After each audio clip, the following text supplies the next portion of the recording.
आप लोगों ने अक्सर सुना होगा लोगों को कहते हुए कि यहाँ पैसा लगा दो, वहाँ पैसा लगा दो, लेकिन कोई ये नहीं बताता कि कब लगाना है। आज मैं बताता हूँ आपको ये कब लगाना चाहिए। हर एसेट क्लास, चाहे वो इक्विटी हो, चाहे बॉन्ड्स हो, चाहे रियल एस्टेट हो, हर किसी में एंट्री का एक सही समय होता है। अगर आपकी एंट्री सही समय पे ना हो तो आपका इन्वेस्टमेंट एक्सपीरियंस तो खराब होगा ही, प्लस आपकी रिटर्न एक्सपेक्टेशन भी मीट नहीं हो पाएगी। आज के इसमें मैं आपको बताता हूँ पहले कि इक्विटी में पैसा कब लगाना चाहिए। इक्विटी में पैसा तब लगाना चाहिए जब सारी दुनिया आपको बोल रही है कि माल बेचो। समझे? नहीं समझे? बेसिकली जब सारी दुनिया आपके आजू बाजू की, आपके न्यूज़ में, न्यूज़पेपर्स में, या आपके मैगजीन्स में, या आपके टीवी पे, जहाँ भी आप देख रहे हो, वहाँ पे अगर आपको ये दिख रहा है कि sale sale sale, then that is the time to buy. और जब हर कोई सिर्फ इक्विटी की तरफ ही भाग रहा है कि अब खरीद लो, ये खरीद लो, वो खरीद लो, समझ जाना कि उसमें से निकलने का टाइम आ गया। इसको फॉलो करो, चांसेस बहुत कम हो जाएंगे कि आपको नुकसान हो, क्योंकि आपकी एंट्री सही समय पे होगी। दूसरा एसेट क्लास आता है डेट।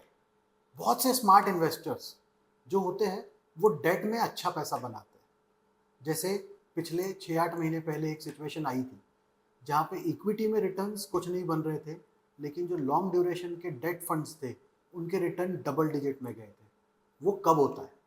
वो सिचुएशन तब आती है जब इंटरेस्ट रेट्स, आरबीआई के इंटरेस्ट रेट्स जब ऊपर की तरफ होते हैं।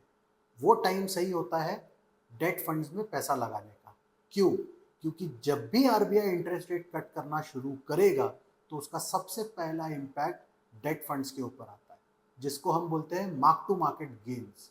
और वही जब सिचुएशन उल्टी हो जाती है तो वो रिजल्ट करता है मार्क टू मार्केट लॉसेस में। इसलिए जब भी आप कोई लॉन्ग ड्यूरेशन डेट फंड में इन्वेस्ट कर रहे हो तो सिर्फ एक चीज़ चेक करो कि आरबीआई यहाँ से इंटरेस्ट रेट बढ़ाने की संभावना रखता है या वो कम रखने की संभावना करता है।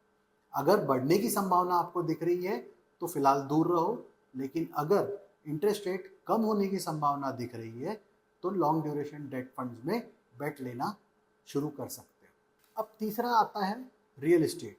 बहुत से लोग ये सोचते हैं कि मैं कमर्शियल रियल एस्टेट ले लूँगा जिससे मुझे रेंटल इनकम आएगी, लेकिन क्या आप जानते हो कि रियल एस्टेट को भी सही समय पे एंट्री लेना अपने आप में एक कला है। अगर वो साइकिल आपने सही से पकड़ ली तो आपका इन्वेस्टमेंट का रिटर्न भी अच्छा बनेगा, आपको रेंटल यील्ड भी अच्छा आएगा। तो कैसे डिसाइड करें कि रियल एस्टेट में एंट्री लेना है, और लेना है तो कब लेना है?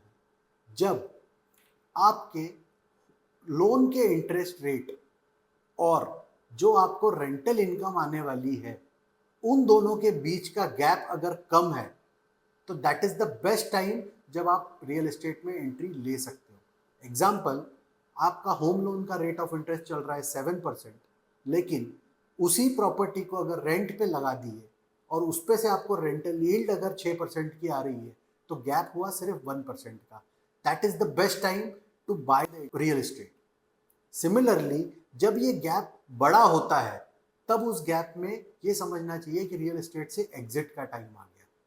सो अगर इंटरेस्ट रेट 9% के चल रहे हैं और अगर आपको उसमें से कमाई सिर्फ 2% की हो रही है, मतलब गैप 7% का है, time is to exit the real estate. सिर्फ ये मैट्रिक्स को फॉलो कर लो, आपको बेटर डील भी मिलेगी, बेटर बार्गेन भी मिलेगा, आपका इन्वेस्टमेंट भी मल्टीप्लाई होगा, प्लस वो आपके पॉकेट को भी पिंच नहीं करेगा।